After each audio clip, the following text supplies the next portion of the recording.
Bien-aimés dans le Seigneur, bonjour. Je mets ça dans l'allégresse. Je me souviens le jour dont j'étais choisi par Dieu. Nakumbuka siku ile nilichaguliwa na Mungu. J'étais tout petit. Nilikuwa mdogo. Alléluia. Amina. Je connais même la date. Najua paka na tarehe. C'était un dimanche 15 août 2010. Ilikuwa siku ya le 15, siku ya Juma mu 2010. Et je fus consacré le 6 février 2011. Na nikapakaliwa mafuta le 6 février 2011. Tout petit mais plein d'onction du Saint-Esprit. Nilikuwa mdogo lakini mwenye kujaa na uwezo wa Roho Mtakatifu. Gloire au Seigneur. Utukufu kwa Bwana. Nous allons parler sur un thème qui dit tutasema kwa somo inasema hivi, choisi pour servir. Asema kuchagua juu ya kutumika. Choisi. Kuchaguliwa pour servir. Juu ya kutumika. Voici un peu le thème autour duquel nous allons tourner ces avant-midi. Mwangalie sasa kishina ile tunapasha kuzungumzia jua kati. Soyons debout et prenons le texte de Psaume 89 verset 21. Tusimame wima na tuangalie Zaburi sura yake ya 81 na 9 mstari wa 21. J'ai trouvé David mon serviteur. Namkuta Daudi mtumishi wangu. Je l'ai oint de mon huile sainte. Nampaka mafuta yangu. Ma main les soutiendra. Non, jusque là. Pale tu na mkono wangu utamshika. Que Dieu vous bénisse. C'est un thème important dans la vie de ces frères et sœurs qui sont à l'honneur aujourd'hui. Inakuwa ni kishina cha muhimu sana kwa wandugu na wamama wanachikuta msiku ya leo kwa heshima. Et pour tout un enfant de Dieu ici présent. Na kwa mtoto wote wa Mungu anachikuta leo. Qui parle ici? Ni nani mwanakuwa anazungumza? C'est l'Éternel. Ni wa milele. Alléluia. Amina. C'est l'Éternel. Ni wa milele. Qui a écrit ce psaume? Nani aliandika Zaburi? C'est un psaume qu'on appelle masquille. Anaitwa kwa jina ya maskile. Etam. Alikuwa mtu wa Etam. Donc, dans ce psaume, on nous dit c'est l'Éternel qui parle. Muzaburi wanatuambia ya kuwa ni wa milele anakuwa naongea. J'ai trouvé mon serviteur David. Asema namkuta mtumishi wangu Daudi. Et je l'ai oint de mon huile sainte. Na nampaka mafuta ya utakaso. Deux grands thèmes sont là-bas. Inakuwa ni manukta mkubwa inakuwa pale. Il y a un problème de trouver un serviteur. Inakuwa jambo ya kukuta mtumishi. Trouver quelqu'un. Kukuta mtu. Et le oindre. Na kumpaka. Prenons d'abord le premier point qui dit trouver un serviteur. Tubebe kwanza ile nukta inasema ya kuwa kukuta mtumishi. C'est Dieu qui était à la recherche d'un roi. Ilikuwa ni Mungu alikuwa anatafuta mfalme. Après que le roi Saül kisha mfalme Saulo soit rejeté par l'Éternel, kisha kufukuzwa na wa milele, Dieu Mungu commença à chercher en Israël akaanza utafuta Muisraeli qui pouvait être roi et qui allait succéder à Saül. Nani alipasha kuwa mfalme ule alipasha kumfuata Saulo? Israël avait beaucoup de provinces comme vous le savez. Israeli alikuwa na jimbo nyingi kama vile mnaitambua. Mais la Bible nous dit, lakini Biblia inatuambia Dieu Mungu est allé chercher partout. Alienda kutafuta nafasi yote. Il a seulement trouvé un serviteur dans la ville de Bethléem. Lakini alienda kukuta tu mmoja mumuji ya Bethlehem. Dans la famille de Jessé. Mukizazi kia Yese. Quelqu'un qu'on appelle David.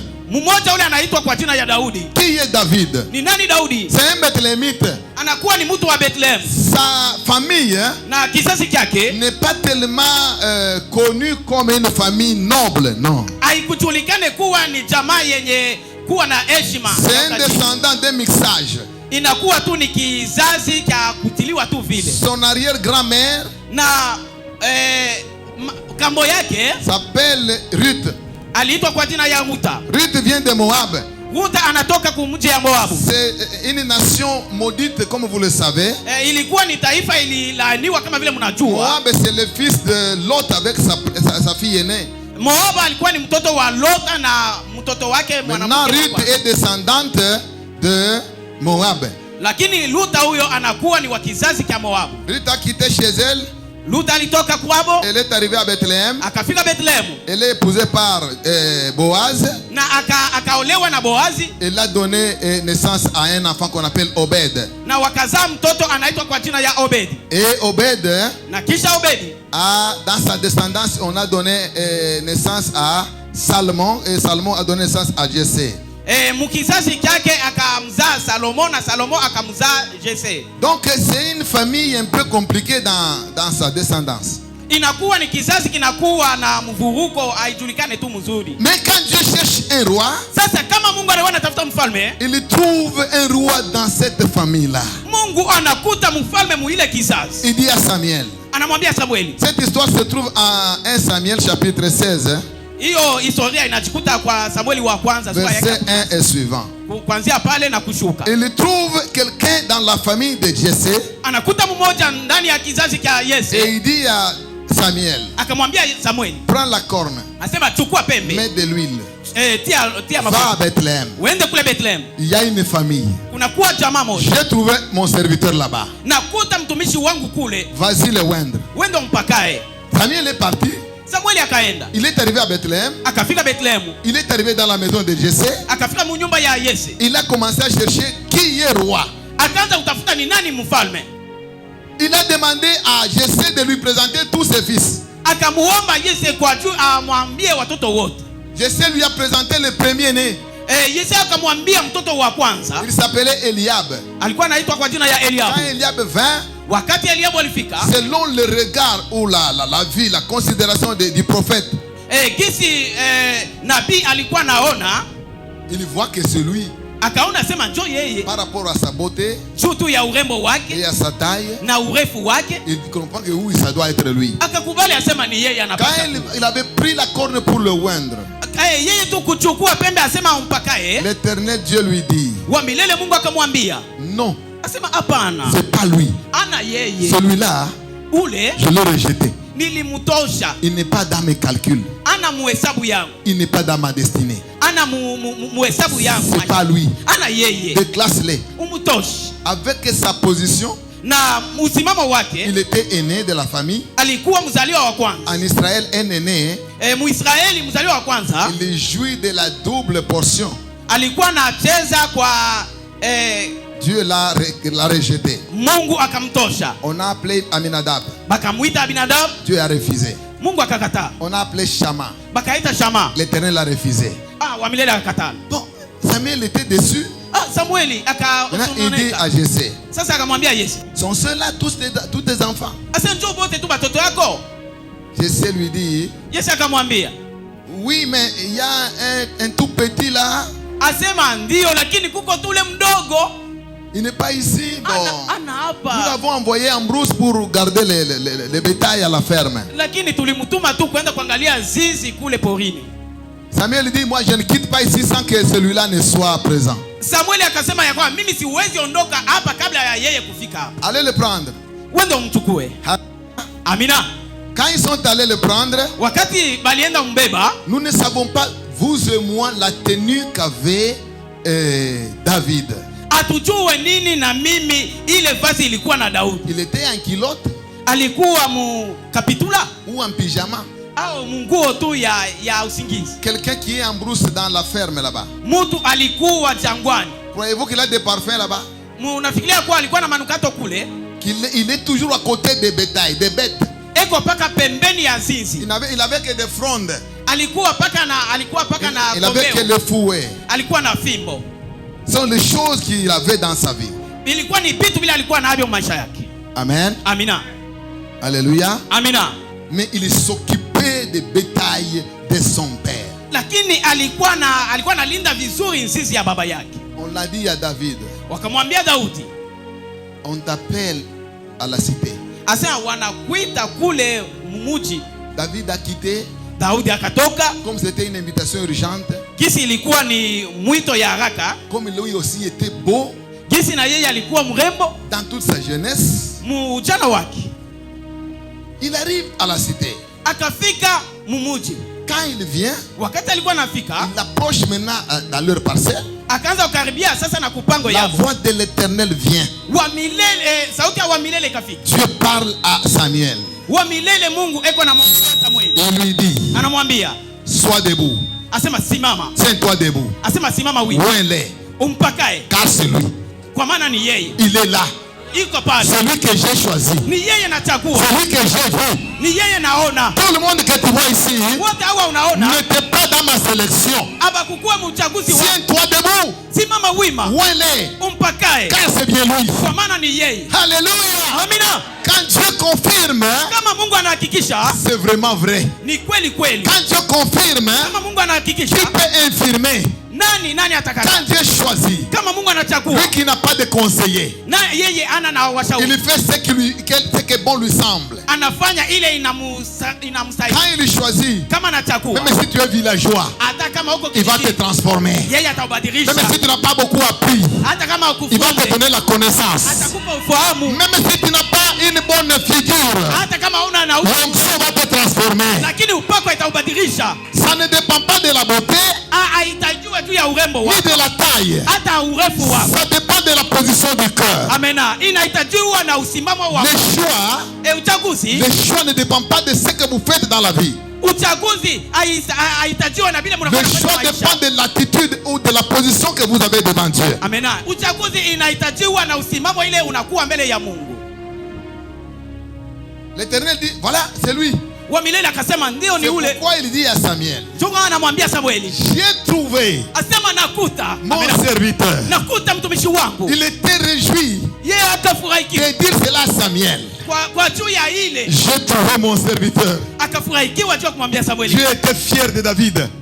Mungu alikuwa na fahari Il juu dit ya Daudi. Samuel, Akamwambia Samueli, j'ai trouvé mon serviteur. asema nakuta mtumishi wangu. L'homme selon mon cœur. Asema mtu kulingana Celui na qui ne moyo me wangu. trahira pas comme Saül. Ule hauwezi kunikana kama vile Il Saulo. n'a pas de sentiments comme ceux de Saül. Ana na hisia kama ile ya Saulo. Il n'est pas orgueilleux. Ana na majivuno. C'est un homme obéissant, Anakuwa ni mtu wa utiifu. disponible, Anakuwa na ujasiri. compréhensif, Anakuwa naelewa. engagé, Ule natia kwenye kazi. doté de l'abnégation. Ule na kabisi madaraka hiyo. Quelqu'un qui me connaît, Ule ananitambua vizuri. qui s'occupe de mes affaires. Ule anachukua kazi yangu. Il s'occupera de mes affaires. Ule atachukua kazi C'est yangu. lui que j'ai choisi. Ni ule Il anachagua. va s'occuper de mes affaires. Ni ule atafanya kazi yangu. Je l'ai choisi. Mimi namchagua. Je l'ai trouvé. Mimi namkuta. Bien-aimé dans le Seigneur, Wapendwa katika Bwana. préférez d'être choisi par Dieu. Amena.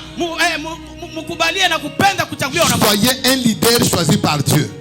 Kuwa mtumishi wa kuchaguliwa na Mungu. Ne soyez pas quelqu'un qui est choisi par les hommes. Hapana kuwa mtu alichaguliwa na watu. Quand l'homme te choisit, Kama mtu c'est anakuchagua, peut-être par rapport à une influence. saa zingine ni juu tu ya unakuwaka na Mais il ne maneno connaît pas l'avenir. lakini hasijue maisha yako ya Quand mbele. Dieu nous choisit, Kama Mungu il voit anatuchagua, notre enfance, tangu ujana wetu, notre jeunesse, hein, utoto wetu na ujana et il wetu, voit aussi notre vieillesse. anaona na uzee wetu. Dieu ne choisit personne en vain. Mungu hawezi kuchagua mtu tu bure. Et si Dieu t'avait choisi, Na kama Mungu alikuchagua, sache qu'il t'a choisi pour une mission. saa zingine alikuchagua juu ya kazi fulani. Il ne t'a pas choisi pour rien. Hakukuchagua tu bure. Quand Dieu commence à sélectionner, Kama Mungu anaanza sasa il a kuchagua, des objectifs qu'il s'est assignés. anakuwa na ile miradi ile alisha, Il a un programme, anakuwa na program, il a un plan. anakuwa na Il matengenezo. veut que la personne Anatamani mtu puisse écouter la voix de Dieu, awe na ujasiri ya kusikia Mungu le servir, na kumtumikia. souffrir s'il le faut, Hata kama anateswa, aller s'il faut aller. ende kama inastahili. Alléluia. Amina. J'ai trouvé, c'est comme nous trouvons des femmes, hein?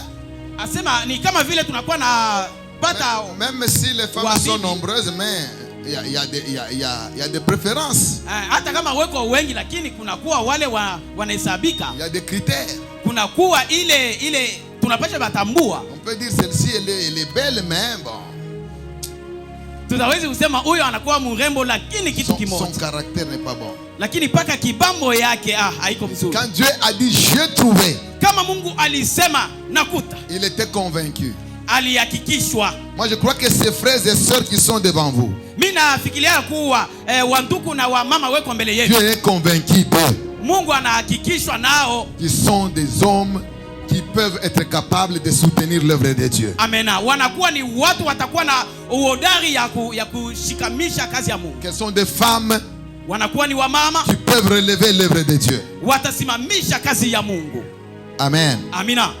Écoutez les avantages Musikieni kone yako d'être trouvé par le Seigneur. kwa kukutiwa na Mungu, Ou les exigences plutôt, les exigences.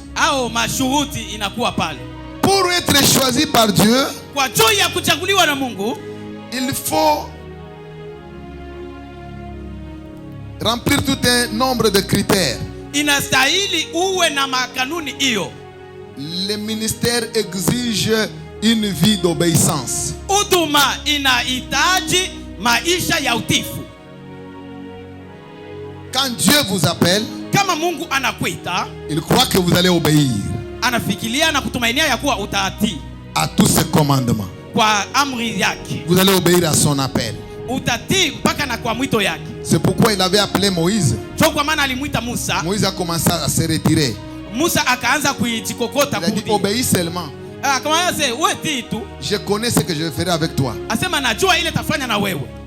L'appel ou le choix exige l'obéissance. Mwito au uchaguzi inahitajiwa mpaka utifu. Soyez obéissants à l'appel de Dieu. Tukuwe watifu kwa mwito ya Mungu. L'appel exige la disponibilité. Mwito inahitajiwa na kuwa na usimamo. Il faut être disponible. Unapasha kuwa na usimamo, À kuwa tout moment. tajari wakati yote. Avoir un ministère ou un leadership serviteur. Unakuwa na huduma ya butumishi. Jésus était disponible. Yesu alikuwa utajari. À tout moment, il faisait la volonté de son Père. Wakati yote alikuwa anafanya mapenzi ya baba yake. Il obéissait à son Père Alikuwa natii baba et yake il était disponible. na alikuwa utajari. Soyez disponible devant Dieu. Mkuwe utajari mbele ya Mungu. Alléluia. Amina. Le choix du ministère exige l'esprit de service. Uchaguzi au uchaguzi ya kazi inahitajiwa na On a besoin de quelqu'un qui sert. banahitajiwa ule mtu anakuwa anatumika. Quelqu'un qui peut travailler, qui peut aller, qui peut faire l'œuvre de Dieu sans restriction.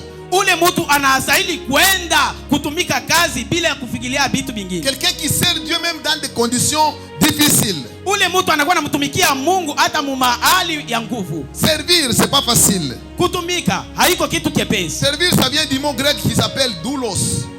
Kutumika kunatoka mumo Greki inasema doulos. Doulos qui signifie esclave. Doulos inamaanisha kuwa mtumwa. Il y avait des esclaves en grec et on les appelait doulos. Et les doulos, il y avait même différentes catégories de doulos. Kulikuwa mule mugreke watumwa waliitwa kwa jina ya doulos, lakini kulikuwa achanisho na wale wa doulos. Un doulos signifie serviteur inamaanisha kuwa mtumishi ou esclave au mtumwa. Il y avait même des esclaves de galère, une catégorie la plus basse des esclaves chez qui on n'avait pas de considération. Kulikuwa paka na watumwa walikuwa wadogo wa chini sana, wa chini wale hawakwanza hata kuhesabika. C'est ce que David avait fait. Na njoo kile Daudi alifanya. Tout le monde était à la cité. Watu wote walikuwa ndani ya mji. Il s'est fait doulos. Yeye akajifanya kuwa doulos. Serviteur de galère. Alikuwa ni mtumwa, mtumishi wa chini sana. Parce que la Bible nous dit, kwa maana Biblia inatuambia, humiliez-vous asema mjishushe pour être relevé. Asi kwa juu ya muinuke. Si quelqu'un s'humilie, kama mtu anajishusha, on le relève. Batampandisha. L'œuvre de Dieu kazi ya Mungu demande de l'humilité. Ile inahitajiwa mpaka na kujishusha. Il est écrit en Philippiens chapitre 2 verset 5 à 11. Filipo sura yake ya 2 mstari wa 11. Il y a le sentiment qui était en Jésus-Christ. Asema mkuwe na hisia ile ilikuwa ndani ya Kristo. Lui qui était Dieu. Yeye alikuwa Mungu. Et n'a pas vu cela comme une proie arrachée. Kuona kama ile ilikuwa ni ngozi ya Il s'est humilié lui-même. Lakini yeye alijishusha. En prenant la forme de l'homme. Kubeba mfano ya mtu. C'est pourquoi Dieu l'a souverainement élevé. So kwa maana Mungu alimuinua. Et lui a donné un nom au-dessus de tout. Amena. Le nom. Alimupa na jina inakuwa juu ya majina yote. Afin qu'au nom de Jésus, kwa juu ya jina ya Yesu, tous genoux fléchissent. Kila goti inapigwa. Dans les lieux célestes. Mbinguni, sur la terre paka na duniani, et sous la terre. Paka na chini ya udongo. Vous avez besoin d'être serviteur et non pas patron. Munahitajiwa kuwa watumishi, haiko watu wakubwa wa kipato. Jésus n'est pas venu nous enseigner un service séculier, il nous a donné un service, un leadership serviteur. Mungu hasikuwa kuitufundisha kazi ile inapasha kuwa ya kipatron, lakini alikuwa kuitupa kazi ile inakuwa ya utumishi. Le ministère exige aussi la persévérance. Na huduma inahitajiwa kuwa na kudumu. Persévérer même si les conditions ne sont pas bonnes, il faut toujours persévérer. Kudumu hata kama hali haiko mzuri, wewe uendelee tu na kudumu. Le ministère exige aussi l'engagement ou l'abnégation. L'engagement, le ministère exige l'engagement. Huduma inahitajiwa na kazi, kuingizwa mkazi. Alléluia. Amina. Le ministère exige un esprit de sacrifice. Na huduma inahitajiwa na roho ile ya kujitoa. Sacrifiez-vous, bien-aimés dans le Seigneur. Mujitoe watumishi katika Bwana. Dans ce royaume, muhiyo ufalme, nous devons nous sacrifier tunapasha paka kujitoa pour l'œuvre du Seigneur. Kwa juu ya kazi ya milele. Pour que cela avance, il faut du sacrifice. Kwa juu ya ile endelee mbele, inastahili pa kujitoa. Maintenant, écoutez les avantages de la consécration ou de l'onction. Musikieni sasa kuonea hako kwa kupakaliwa mafuta. Ma sœur, lisez-nous le verset 22 jusqu'au verset 36. Dada, utasoma mstari wa 22 mpaka 26. Psaume 89, 22 à 36. Zaburi sura yake ya 89. Le verset 22 nous dit ceci. Ma main les soutiendra. Ase mkono wangu utamshika. Et mon bras les fortifiera. Na ikisha itamutia nguvu. L'ennemi ne les surprendra pas. Adui hawezi kumkamata. Et les méchants ne l'opprimera pas. Et les méchants na muovu, et les méchants ne l'opprimera point. Na muovu hawezi kumutoka vita. J'écraserai devant lui ses adversaires. Nitatia mbele yake wadui. Et je frapperai ceux qui le haïssent. Na tapiga wale wanakuwa na mutatiza. Ma fidélité et ma bonté seront avec lui.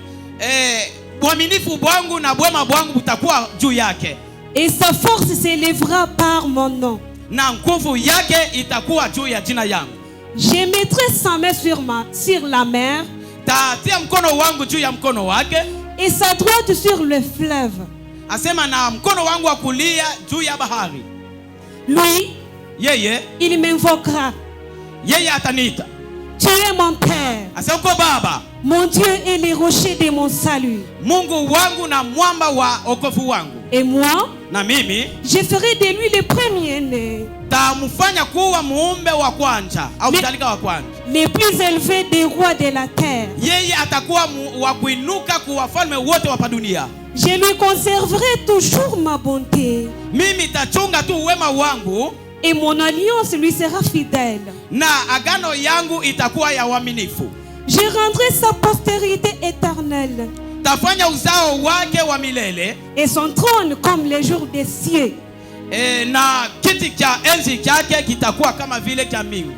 Si ses fils abandonnent ma loi, kama watoto wake wakikimbia torati yangu, et ne marchent pas selon ses ordonnances, parole du Seigneur. Na kama hawatembei kulingana na makanuni yangu. Alléluia. Amina. Écoutez les avantages maintenant. Sikieni kwanza matokeo sasa. L'Éternel dit ma main le soutiendra. Wa milele anasema ya kuwa mkono wangu utamshika. Et mon bras le fortifiera. Na mkono wangu itamtia nguvu. Je sais quand Dieu nous appelle, najua kama Mungu anatuita, il nous trouve dans notre faiblesse. Anakuwa anatukuta mudhaifu wetu. Dans notre nature de la faiblesse. Muumbile yetu ya udhaifu. Dieu nous trouve tel que nous sommes. Mungu anatukuta paka gisi tunakuwa. Mais lakini il vient avec un nouveau caractère. Anakuwaka na kibambo kipya. Il vient nous soutenir. Anakuwa kuitushika. Il dit, anasema ma main te soutiendra. Ase mkono wangu utamshika. Que la main soutienne ses serviteurs qui seront ouverts aujourd'hui. Amena. Mkono wa Mungu ushike watumishi wa Mungu watapakaliwa mafuta leo. Pourquoi? Juu ya nini? Parce qu'ils seront exposés à beaucoup d'attaques. Les démons sont là. Kwa maana watajitia mbele ya le diable lui-même, il est fâché. Paka mpaka na shetani Il est alishasirika, en colère. anakuwa mwasira. Il n'a pas besoin de voir quelqu'un s'engager dans l'œuvre de Dieu. Apendaki aone mtu ejitie mukazi C'est ya Mungu. pourquoi Dieu, Cho kwa maana Mungu devant, il dit, moi, je le soutiendrai. anasema mbele ya Daudi ya kuwa mimi Et tamshika je vais le fortifier. na tamtia nguvu. N'ayez pas peur, Dieu sera avec vous. Msikwe na oga, Mungu atakuwa pamoja nani. Alléluia. Amina. Il a dit, Anasema allez marcher sur les serpents et les scorpions et rien ne pourra vous nuire. amena. Alisema enendeni mkakanyange nge na nyoka, hakuna kitu hata kimoja. Le premier avantage est choisi, quelqu'un qui est choisi, il jouit de la présence et du soutien de Dieu. Mtu wa kuchaguliwa na kuonea kwa kuzuri kwa kwanza anafurahikiwa kwa juu ya kuchaguliwa na wa milele. Alléluia. Amina. Et puis il dit que Tena anasema quand je vais le consacrer, wakati tawapaka je combattrai pour lui. mimi tamkombania. S'il y aura des combats, Kama kutakuwa vita, ce n'est pas toi qui vas combattre, ana wewe atapigana mais vita, il y a quelqu'un qui va combattre pour toi. kuko ule ataukombania. C'est Jésus de Nazareth. Ni Yesu wa Nazareti. Lui qui a combattu lui-même Yeye alikombana peke yake contre le diable et ses troupes. mbele ya diabolo na wake. Il viendra devant vous. Atakuwa mbele Il yenu. viendra devant vous. Atakuwa mbele yenu. Celui qui combattra pour vous. Ni yeye atawakombania. Votre maison, Nyumba zenu il la soutiendra. ni yeye ataishika. Votre marche, Hata mtembeo il yenu va la soutenir. ataisaidia. Alléluia. Amina. Il dit, Anasema je craserai asema takanyanga taponza devant lui ses adversaires. mbele yake wa adui. Et je frapperai ceux qui les haïssent. Tapika na wale wanamchukia. Que Dieu frappe et écrase les ennemis de ta vie au nom de Jésus. Amena. Mungu aponde na kuvunja wale wote wa adui wanakuchukia. Il le fait pourquoi? Anaifanya juu ya nini? Il les écrase pour que toi tu continues à les servir. Anawaponda juu ya wewe uendelee Il kumtumikia. ne les écrase pas pour que tu sois chef. Hawezi kuwaponda juu ya wewe ukuwe Le chef. monde est rempli d'âmes qui ne sont pas encore sauvées. Dunia hiyo inajaa na watu na manafsi ile Dieu hayaokolewa. a besoin de ceux qu'il a choisi de les servir. Sasa Mungu anapenda wale anachagua juu ya kumtumikia. Alléluia. Amina. Il a même dit, Anasema ne touchez pas mes ouins en 1 Chronique 16, 22. Ne touchez pas mes ouins. Donc personne ne peut te toucher. Anasema mu Matendo ya siku ya kwanza sura yake ya 2 mstari wa 22 asema msiguse wapakaliwa mafuta wangu. Alléluia. Amina. Servez le Seigneur Mtumikie Bwana tel qu'il vous a appelé. mpaka vile anawaita. Ne dépendez pas des autres. Hapana kuangalia wengine. Ne souffrez pas de complexes d'infériorité. Hapana kwanza kuhangaika na kujishusha kwako. Annoncez le royaume. Wewe tangaza ufalme. Proclamez l'évangile. Wewe tangaza injili. Conduisez le peuple de Dieu. Ongoza taifa ya Mungu. Acceptez Kubali. de faire tout ce dont il vous demande. Kubali kufanya yote ile anawaambia. L'onction vient pour vous qualifier spirituellement. Upako inakuja juu ya kuionyesha kiroho. L'onction vient comme une couverture spirituelle afin de vous protéger pour servir le Seigneur jusqu'à la fin de vos jours. Upako inakuja juu ya kuimikinga kwa ajili ya muendelee kumtumikia Mungu masiku yote. Travaillez dans la sanctification. Mutumike kwa utakaso. Soyez remplis du Saint-Esprit. Mujazo na Roho Mtakatifu. Soyez remplis de foi. Mujazo na imani. Ayez un bon témoignage de ceux du dehors. Na mukuwe na ushuhuda mzuri ya kumtumikia Mungu. Un homme de Dieu Mtu wa Mungu qui n'a pas de garde-fou, aule ana na ukingo, il n'est pas un vrai homme de Dieu. ana mtumishi wa Mungu wa kweli. Un homme de Dieu a toujours eu des garde-fous. Amena. Mtu wa Mungu wa kweli anakuwaka na ukingo. Car tout m'est permis, Kwa maana yote ilinihitajiwa, mais tout n'est pas utile. lakini yote haiko ya kutumia. Dans ce monde, Mudunia humo Dieu nous a sélectionnés Mungu et alituchagua, nous a mis comme des flambeaux. alituweka kama vile Nous sommes la lumière de ce monde. tunakuwa ni mwangaza ya Il dunia hiyo. faudra que les gens voient Christ au travers de nous. Inastahili watu waone Kristo ndani mwetu. Vous n'êtes pas appelés pour rien. Hamkuitwa bure, C'est pour porter l'image de Jésus-Christ sur la terre. ni kwa juu ya muvae kionyesho kia Kristo Yesu. L'apôtre Paul nous dit, nous sommes des ambassadeurs pour Christ. Mtume Paulo anatuambia ya kuwa tunakuwa mabalozi kwa juu ya Un Kristo. ambassadeur, c'est quelqu'un qui représente son pays ailleurs. Ule mabalozi ni ule mtu anaonesha nchi yake kwingine. Portez l'image de Jésus. Muchukue kibambo kia Yesu Sauvez les âmes. na muokoe manafsi. Annoncez l'évangile. Muhubiri injili. Éclairez les autres qui n'ont pas la connaissance. muangazie wengine wale hawana na ufahamu. On vous a sélectionné Walimchagua pour être des serviteurs assidus dans le royaume de Dieu. mkuwe kama vile watumishi wa Mungu wa usimamo mu ufalme wa Mungu. Craignez l'orgueil. Muogope kiburi. Craignez beaucoup l'orgueil. Muogope kiburi Soyez sana. toujours humble. Mkuwe paka wanyenyekevu. Parce que l'orgueil précède la chute. Kwa maana kuichimimi kuna kwaka natangulia kuanguka. Alléluia. Amina. Quand David a été oint, Wakati Daudi à alipakaliwa, partir de ce jour-là, kwanza tu kwa ile siku le Saint-Esprit est entré en lui. Roho Mtakatifu akaingia ndani mwake. Il a commencé à œuvrer. Akaanza kufanya kazi. Aujourd'hui, le Seigneur va inaugurer une nouvelle ère dans votre vie ministérielle. Leo wa milele atafanya kazi muhuduma wenu. Pour que vous soyez non pas des hommes ordinaires, mais des hommes spéciaux. Juu ya mkuwe haiko watu bure lakini watu maalum. L'onction vous rend capable d'annoncer le royaume et de servir Dieu, quelles que soient les attaques du monde des ténèbres. Upako inamufanya juu ya mumtumikie Mungu ingawa kushambuliwa na shetani. Gloire au Seigneur. Amina. Gloire au Seigneur. Amina. Gloire au Seigneur. Amina. Nous voulons vous voir engagés. Tunapenda tumione mkufanya kazi. Un serviteur de Dieu qui ne lit pas la Bible toute la semaine. Mtumishi wa Mungu ule hawezi kusoma Biblia wiki yote mzima. Il est à moitié chrétien. Eko tu kwa kipande Mkristo. Même toute la journée, si toi tu n'as pas lu la Bible dans la journée, tu es à moitié chrétien. Hata tu siku mzima haukusoma Biblia manake uko kipande Mkristo. Ta force tu la tires d'où? Na nguvu yako unaitoshaka wapi? La force et la connaissance nous la tirons de la parole de Dieu. Amena. Nguvu na ufahamu tunaitosha paka muneno la Mungu. Alléluia. Amina.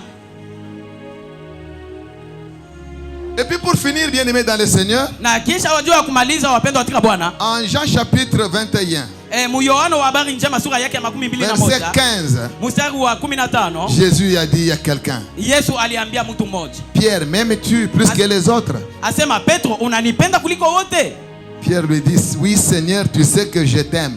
Petro akamjibu ya kuwa, ndio Bwana, unajua sana Et nakupenda. il lui dit, paie mes brebis. Asema, linda kondoo yangu.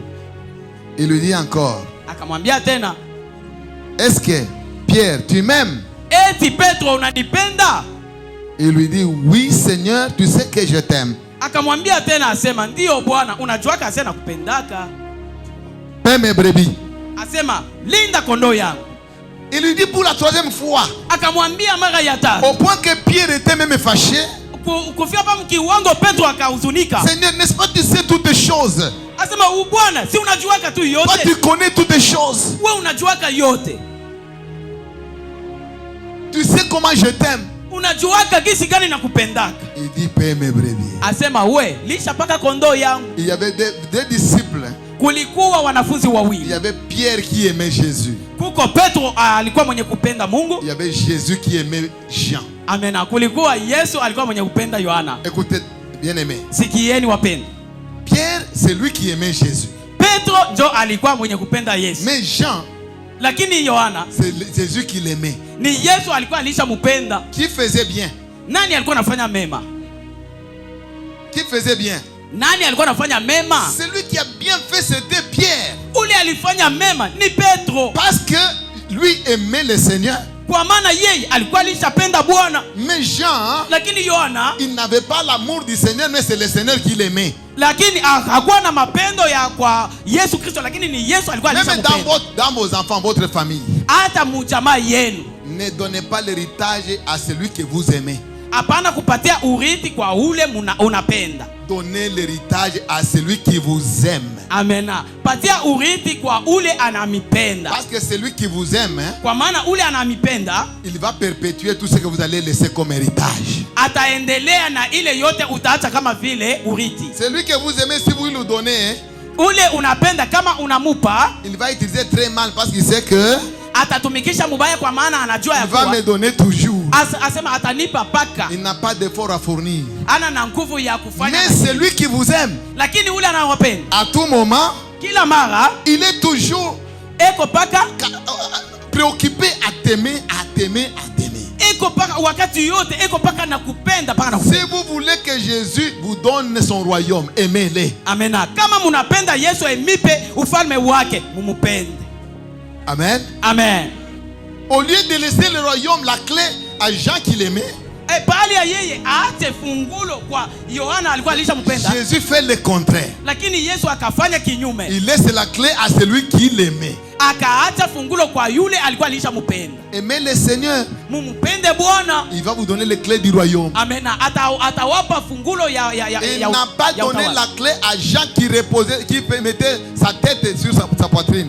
Akumupa Yohana ule alikuwa anatia kichwa chake pa kifua chake. Jésus a besoin de ceux qui l'aiment. Yesu anapenda bale banamupenda. Il a dit tu aimeras ton Dieu de tout ton cœur. Amen. Asema utamupenda Mungu wako na moyo wako. Aimer Dieu c'est souffrir pour lui. Kumupenda Mungu ni kumtesekea. Aimer Dieu c'est le servir.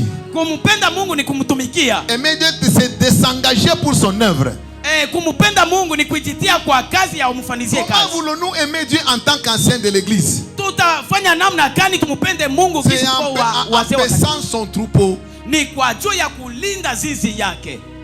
En étant le modèle du troupeau.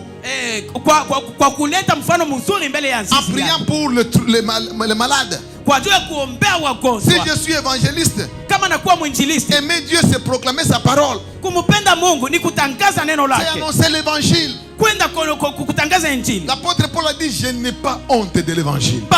Mtume Paulo anasema ya kuwa sina na hofu juu ya injili. Je peux avoir honte de courtiser une femme, mais je n'ai pas honte de parler de Jésus. Takuwa na haya kwa juu ya kufuata dada, lakini siwezi kuwa na haya juu ya kumtangaza yeye.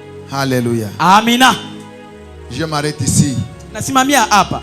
Que Dieu vous donne un esprit engagé au nom de Jésus. Mungu awape roho ile ya kufanya kazi mchina la Yesu. Que Dieu transforme vos cœurs.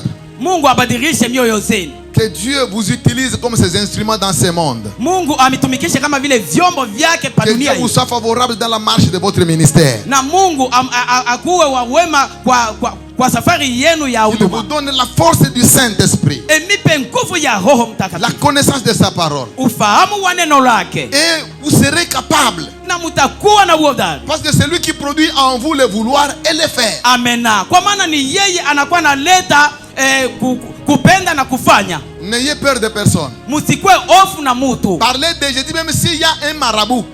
Sema juu ya Yesu hata kuna kuwa mchawi. Même si un magicien, vous le trouvez magicien, parlez de Jésus. Hata kama kuna kuwa mlozi au mchawi, wewe sema juu ya Yesu. Annoncez Jésus parce que c'est un nom qui est au-dessus de tout nom. Umutangaze Yesu kwa maana jina lake inakuwa juu ya majina yote. Il vous a confié ce royaume parce qu'il connaît ce que vous êtes. Alitupa ufalme huo kwa maana alijua kile Mungu. Ne jamais trahir Jésus. Hapana kumsaliti Yesu. Annoncez-le. Mumutangaze. Que Dieu vous bénisse. Na Mungu awabariki.